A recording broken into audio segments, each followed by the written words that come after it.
Okay, hello and good morning everyone. Welcome to JFD Traders Espresso with me, Darius Anucauskas. Today is the 4th of April 2019, so welcome everyone. Welcome to this Thursday's morning session where we're going to have a look at the markets, a few of the charts, the usual stuff. But before we do that, as always, let's quickly have a read through our risk disclaimer. So, the content we produce does not constitute investment advice or investment recommendation, should not be considered as such, and does not in any way constitute an invitation to acquire any financial instrument or product. There's always a few seconds for you to read the rest, and we can continue.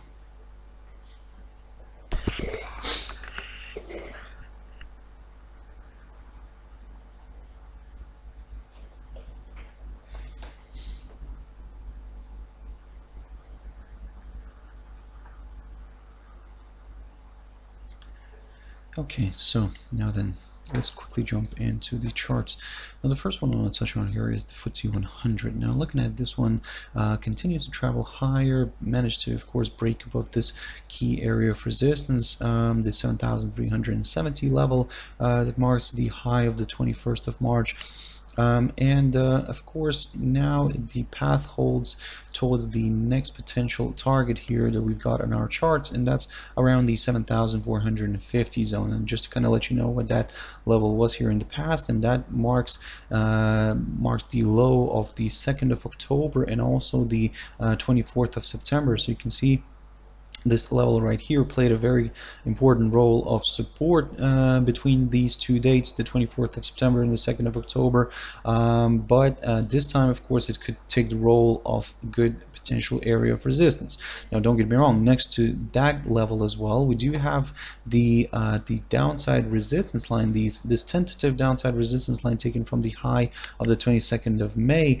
And of course, this could also play in nicely here. So this could potentially, all this area could potentially hold the index from driving higher.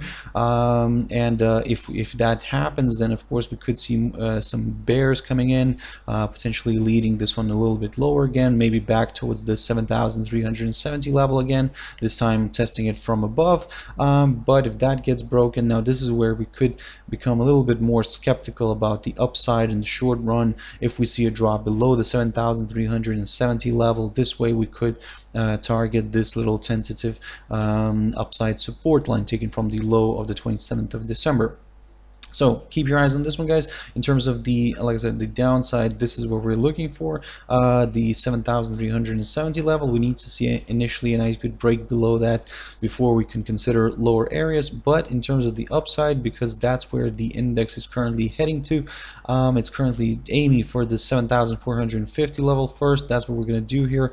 But the most interesting thing here is going to be if we see a break above the 7,400 level, and of course a break above this downside resistance lines, and a bit of a tentative one, don't get me wrong, but still an important one to watch. So from the short-term perspective, keep your eyes on the 7,450, but from more of a medium-term perspective, if this downside line gets broken, now this could be a good sign for the bulls, for even more bulls to step in potentially and lead this one higher, initially aiming for the 7,550 level, marked by the should I say near the highs of 27th of September last year.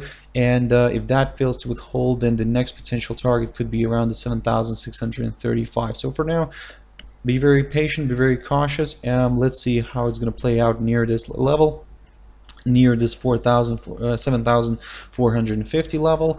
If it fails to break that, then yep, we could see a bit of a correction here back down.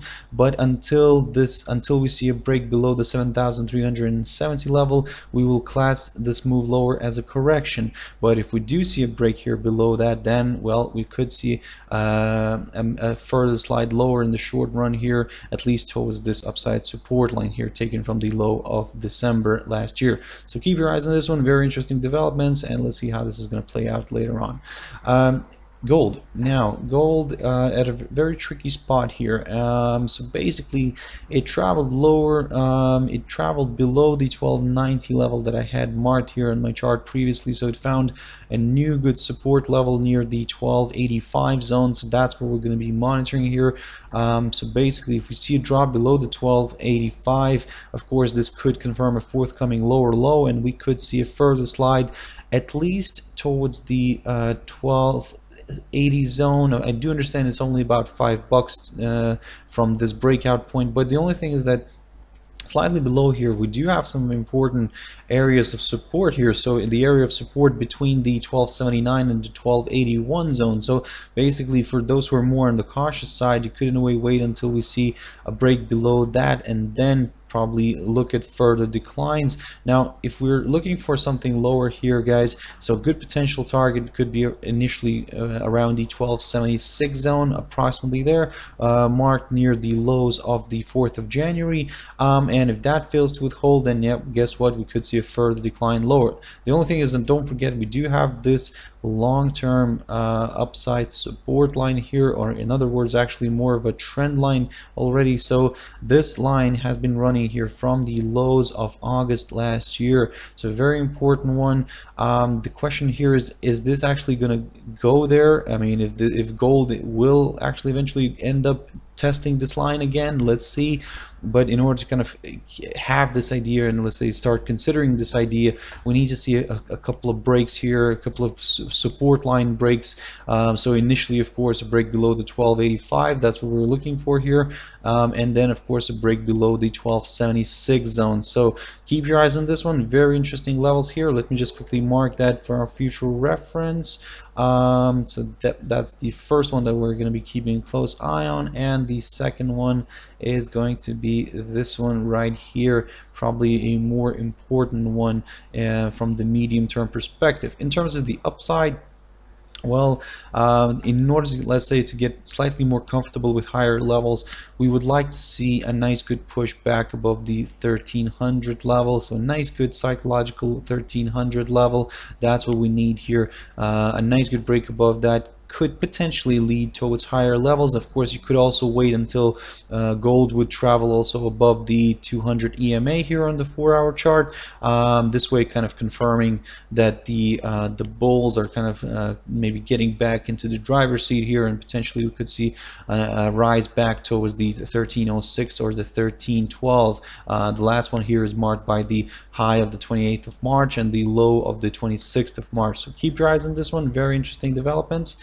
And let's see how this is going to play out here. So I'm just going to put an arrow here for our future reference. That's what we're looking for here, guys. And so be very cautious and always have your stop loss in place. Ethereum. Now, I was talking about this one in one of my previous videos, and to be more precise, yesterday. So basically, I was telling you guys to keep an eye on this 180 zone. We've managed to hit that level perfectly, and then the crypto slid lower, slid all the way here below the this important level that I was also talking about, the 165 zone. So so now it's trading today. It's trading already below that. It's trading below the pivot now.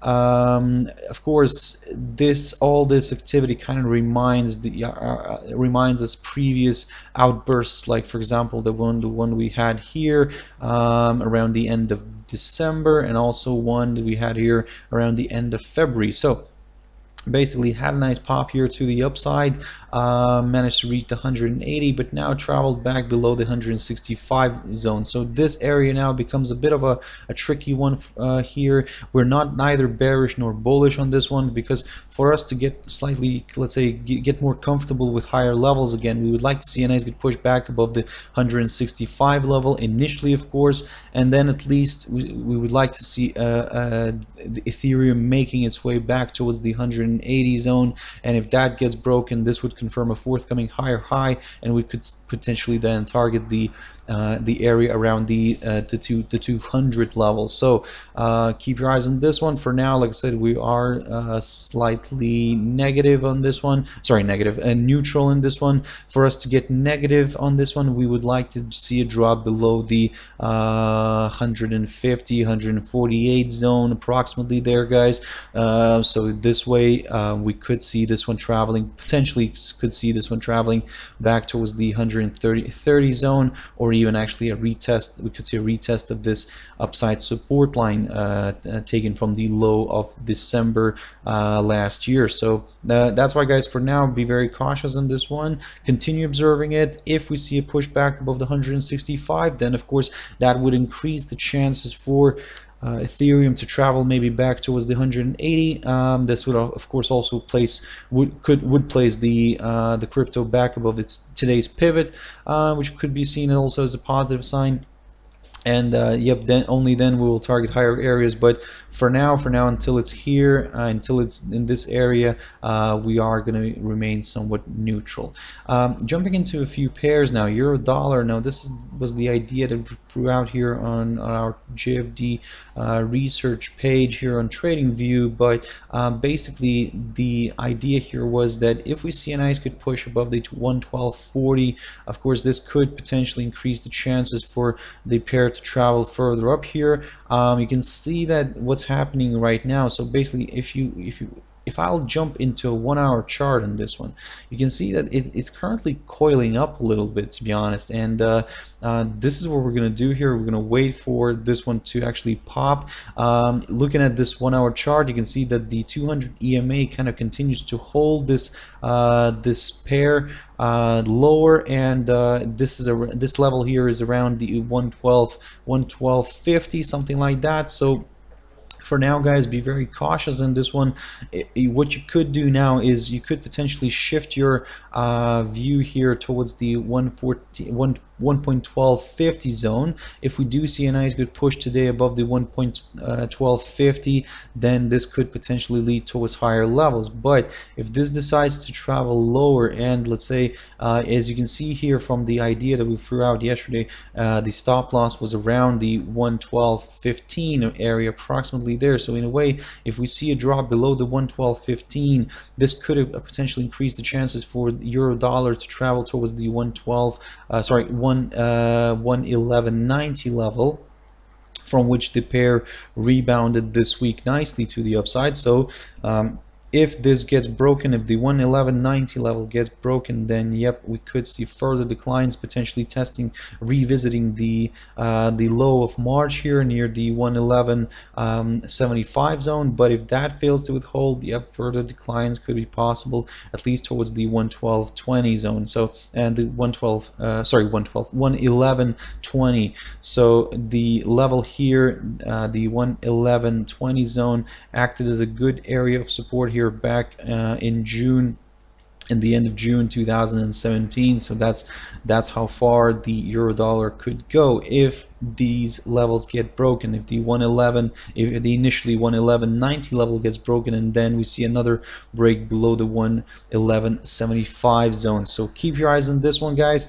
In terms of, like I said, right now, from the very short-term perspective, the 1.1250 zone, that's what we're watching here for the upside. So like I said, we could shift this a little bit higher like this, and our stop loss could be around the 1.1215 zone. So keep your eyes on this one. Very interesting developments here, and let's see how this is going to play out later on today. GBPCHF now, very interesting as well, very interesting pair. You can see that it continues to climb higher from the very short-term perspective, of course, after rebounding from the from this level right here at 129.15. So that was around the 29th of March, and the pair kind of pushed higher. The only thing is that what you need to kind of keep an eye on here is the pair could potentially be forming somewhat of a range here. So let me just just mark this quickly. I mean, as you probably can see that. So the range is between the 129.15 on the downside and the 131.80 zone, or should I say even with the 131.75 zone approximately there on the upside. So of course, for now, we could see this one kind of ranging here, moving sideways. But if this gets broken, if the 131.75 level gets broken, then yep, the next potential target for us could be around the 132.30, or even actually going all the way here back towards the 133 zone. So basically, what we're going to be looking for here is a breakout above the 131.75 level. Ideally, we would like to see maybe the 4-hour candle closing above this level as well, not just having like an overshoot like we had here back on the 27th of March. So basically, like I said, to see a nice close of the 4-hour candle above this could be great for the bulls, and like I said, then we will target the 132.30 or even the 133 zone. In terms of the downside, from the very short-term perspective, what we could do here is keep a close eye on this little area right here. You can see that previously it acted as a good area of resistance here on the 29th of March, but on actually yesterday it acted as a good bouncing ground for the pair, and that level here is the 1.3073 zone approximately there. So if you see a drop below that, then yep, our next potential target would be this little low here around the psychological 130 level, and of course, if that fails to withhold, then yep, we could see a move back down towards the lower side of the range, potential range, of course, for now. So keep this idea in your head, keep this in mind. So like I said, from the very short-term perspective, that's what we're looking here for, the 131.75 on the upside and the 130.73 on the downside. So let's see how this is going to play out. USDJPY, the last one, very quickly, very tricky one as well, because it continues to get held here by the 111.50 level. We're still looking at this one as the gateway towards higher levels. So if we see a nice pop above this, yep, we could then target the 111.85 or even the 112 zone. In terms of the downside, a break below the 111.15 level approximately there could potentially lead towards lower levels, but don't forget that we do have some important areas here of support, potential support, like for example this level right here at around 110.90, or even actually this little short term in a bit of a way tentative one, but still nevertheless a line that we're going to be keeping a close eye on. But again, we will consider all that if we see a drop below the 111.15 level. For now, it's stuck here today near its pivot, near today's pivot, just slightly above the 21 EMA. But like I said, in order to, let's say, to get comfortable with higher levels, we would like to see a nice good push above the 111.50 level. So this way, like I said, this could be that gateway towards higher levels. And like I said, as I've mentioned previously in one of these pairs as well, ideally it would be great to see the 4-hour candle closing above the 111.50 level, and then we will target higher areas. So okay guys, I hope you found it useful. Thank you very much for watching and listening, and if you want to join me later on at my Trader's Tea Time, and that's 13:15 GMT time. But for now, I hope you have a wonderful trading day, and I'll see you later. Bye bye.